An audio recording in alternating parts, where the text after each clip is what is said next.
Esta es otra historia más de vidas humanas perdidas por la guerra. Una historia que contamos porque no puede repetirse. Bojayá es un pueblo pequeño, en el medio atrato chocuano. Tiene un poco más de 10.000 habitantes. La única forma de llegar a él es a través del río Atrato en el olvidado Pacífico colombiano. En tiempos sin guerra, Bojayá era un pueblo de pesca y agricultura. Pero esos días dejaron de llegar. Desde los años 90 se intensificó la disputa territorial entre las FARC y los paramilitares, quienes buscaban controlar la selva y el río, la salida directa al Mar Caribe y al Océano Pacífico. Este era un territorio dominado por la guerrilla hasta que en mayo de 1997 los paramilitares anunciaron su entrada a la zona. Ya para el año 2000 la guerra llegaba a un punto crítico. La policía, por ejemplo, se retiró de la zona, luego de una cruenta toma simultánea de las FARC a las poblaciones de Vigía del Fuerte y Bojayá. Tampoco había alcalde, como ocurrió en ese año en 160 municipios de Colombia, con alcaldes gobernando fuera de sus territorios. Bojayá era entonces un pueblo de nadie. Su gente, comunidades negras e indígenas, quedó sitiada por la disputa a bala entre guerrilla y paramilitares. 1 de mayo de 2002, era miércoles. Con la llegada del amanecer se iniciaron las primeras movidas de la guerrilla. Desembarcaron desde Vigía del Fuerte, frente a Bojayá, para acorralar a los paramilitares. Solo el Atrato y la gente de los dos pueblos los separaban. Llegaron a la punta norte de Bellavista, que integra el municipio de Bojayá. Ahí comenzó el tiroteo, que no pararía en casi 2 días. El pánico se apoderó del lugar. Los guerrilleros comenzaron a sitiar desde el pueblo a los paramilitares. Llegada la noche, los fusiles dejaron de disparar. La gente, asustada, creía entonces que lo peor aún estaba por venir, por lo que la mayoría llegó a la iglesia en búsqueda de un lugar seguro. Eran cerca de 300, entre adultos, ancianos y niños. Creyeron que los armados respetarían la iglesia, su sitio sagrado. Allí decidieron pasar la noche. Otros más llegaron a la casa cural y a la casa de las misioneras agustinas de Bojayá. Los indígenas, en cambio, decidieron refugiarse en la selva, lejos del pueblo. Al amanecer, los combates se reanudaron.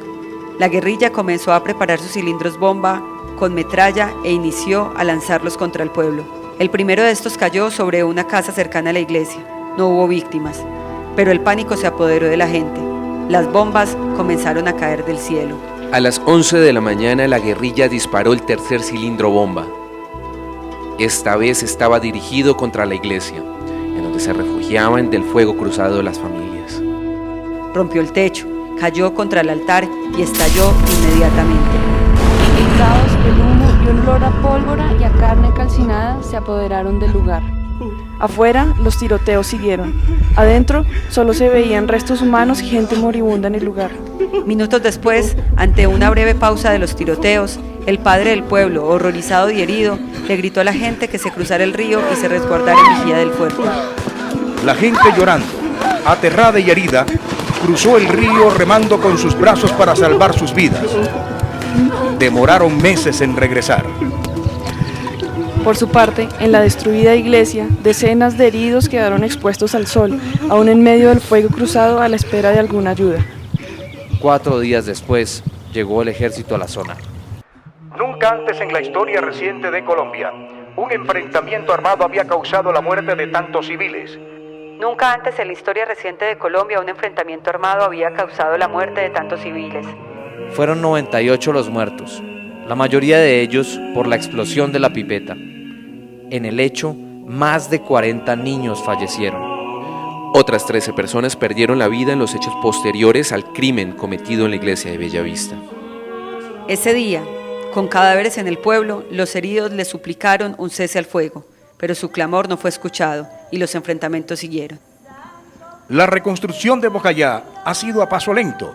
Pero su gente está convencida de que solo con el diálogo se superará la guerra. El 95% de su población, por ejemplo, votó sí a los acuerdos de paz entre las FARC y el gobierno, con el fin de hallar una salida negociada del conflicto que los golpeó durante décadas enteras. El 29 de septiembre del 2016, Iván Márquez pidió perdón en nombre de las FARC a las víctimas de esa población. Sin embargo, la justicia aún está en deuda con Bojayá. Las responsabilidades judiciales cayeron sobre las FARC y sigue en proceso, y no contra los paramilitares, que participaron del hecho al usar a la población como escudo en combate. Tampoco se ha hablado sobre la decisión del gobierno de retirar a las Fuerzas Armadas del pueblo, a pesar de las 7 alertas por parte de organizaciones nacionales e internacionales que advertían sobre un inminente enfrentamiento con la población de por medio. Estos fueron los hechos que hacen de Bojayá un crimen de guerra difícil de olvidar para la mayoría de los colombianos. Historias que no deberían repetirse en Colombia. Oh, sentimos